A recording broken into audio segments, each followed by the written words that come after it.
राधे राधे महाराज जी। गुरुदेव भगवान, साधना का कृपा से क्या संबंध है? अरे कृपा से ही साधना होती, नहीं कोई साधना वाधना नहीं होती। जो साधना होती वो कृपा से ही होती है, वास्तविक नहीं तो देहाभिमानी पुरुष के द्वारा किया हुआ जो कर्म है वो अपराधों के द्वारा सब नष्ट हो जाता है। जो किया हुआ शुभ कर्म है वो अपराधों के द्वारा सब नष्ट हो जाता है। सही माने में साधना करना, करके बचाना, बचा के पचाना, पचा के सिद्ध होना, इस सब में कृपा ही है, भगवान की कृपा। भगवान की कृपा के बिना परमार्थ में कोई एक पग नहीं चल सकता। अगर चल रहा है तो भगवान की कृपा मनानी चाहिए, स्वयं से नहीं। ऐसी विचित्र प्रचंड माया है भगवान की, दैवी है सा गुणमयी मम माया दुरतया मामे ये प्रपद्यंते माया में ताम तरंते। भगवान कह रहे मेरी त्रिगुण माया ऐसा है, सहज में तरी नहीं जा सकती, दुरत्यय है। जो मेरी शरण में हो गया तो मेरी कृपा से मेरी माया से तर जाओगे। तो जो साधना हो रही वो भगवान की कृपा है, ऐसा मानना चाहिए।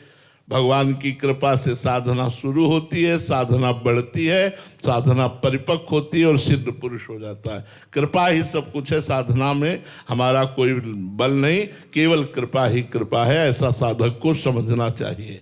महाराज जी, जो साधक के अंदर ये बात आती है कि ये मैं कर रहा हूँ, मतलब मैं अभी नियम निष्ठा से चल रहा हूँ, बट अंदर से भाव भी है कि कृपा है, बट दोनों एक टक्कर दे रहे हैं। बिल्कुल बिल्कुल। तो धीरे धीरे ये मैं जाके जब लय हो जाएगा तभी सिद्ध हो जाएगा।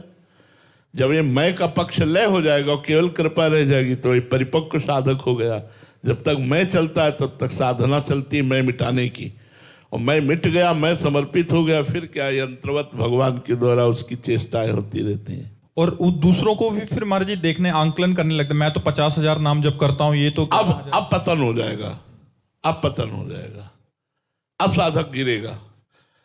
अपने को देखना बात अलग, लेकिन जहां दूसरों से होड़ लगा ली, दूसरों के गुण देखने लगा, अब उसका निश्चित पतन हो जाएगा, वो गिरेगा, परमार्थ से भ्रष्ट होगा। पक्का लिख ले, कागज में लिख ले, निश्चित गिरेगा। पर दोष दर्शन पर गुण दर्शन नहीं, तात सुनो मायाकृत गुण और दोष अनेक। गुण यह उभय न देखी, देखी सो अविवेक। यह अज्ञान है, दूसरों की तरफ दृष्टि नहीं डालने की। 50,000 जप रहा, मैं 1,00,000 जप रहा हूँ, वो ऐसे जप रहा, मैं ऐसे नहीं। उसमें भगवान देखने हैं, मेरे भगवान इस रूप में है, ये देखना है, और अपने को देखना है साधक रूप में। मैं सेवक, सचराचर रूप स्वामी भगवंत, पूरा जगत मेरा इष्ट स्वरूप है और मैं सेवक हूँ, ऐसा मानकर जो भजन करता है उसका भजन सिद्ध हो जाता है। नहीं तो भजन फिर विघ्न से बाधित होकर के अंतरहित हो जाता है, फिर क्षीण हो जाता है। राजेंद्र सिंह जी।